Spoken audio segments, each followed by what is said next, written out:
So Claire's going to share her story about how she met Christ.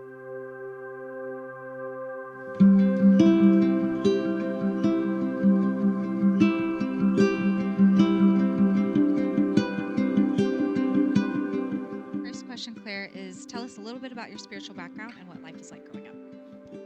So I grew up in a home where my parents very genuinely loved Jesus. They still do, obviously. But they made a lot of decisions based on what they thought God was telling them. And so a lot of times they'd make these big decisions that didn't make sense to anyone else I knew, which always turned out in amazing ways because God loves us so much and he helped them make those decisions. But I myself didn't investigate what I believed about Jesus until I was 11 or 12-ish.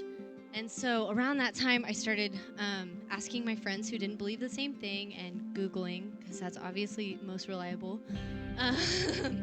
And around that time, I decided I didn't really believe there wasn't a God, but I didn't believe there was a personal one. And so from 11 or 12 until I was about 16, that enabled me to make decisions that I thought were best that put me in bad situations. And so, how did you meet Christ? So, I danced from the time I was 3 until I was 18. And it was probably the most important thing in my life until I met Jesus. And so all of my identity was in dance. And when I was in middle school and high school, I was involved in a Christian dance company where all of the teachers were professional dancers who were also Christians. So there was this one girl in particular who was 6 years older than me, and she was the best dancer I'd ever met.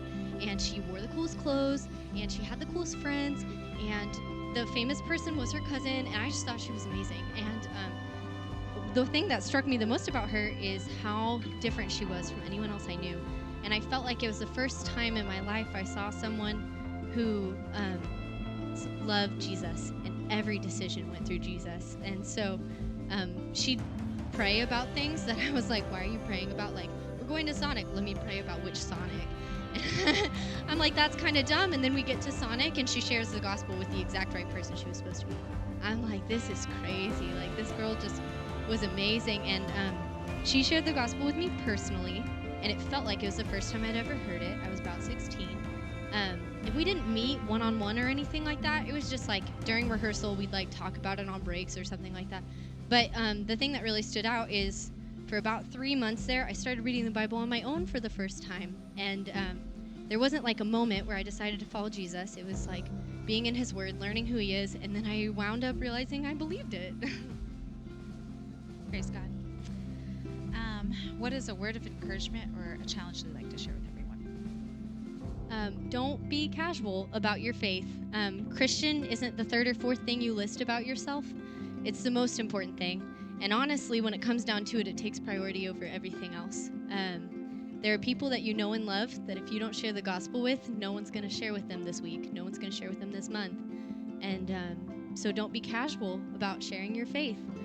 Don't be passive. Don't be an acceptor of BSM, great ministry. But if you just come and enjoy and then leave, you might feel better, but you're not going to know God any better by just sitting here and learning. You can actually have an active part in your learning. Take notes, read the Bible on your own. If you want to be more like God, it's hard to do that if you don't know him. So take the time to know him, because you won't be more like him if you don't know him. Can we say thanks to Claire? Good word.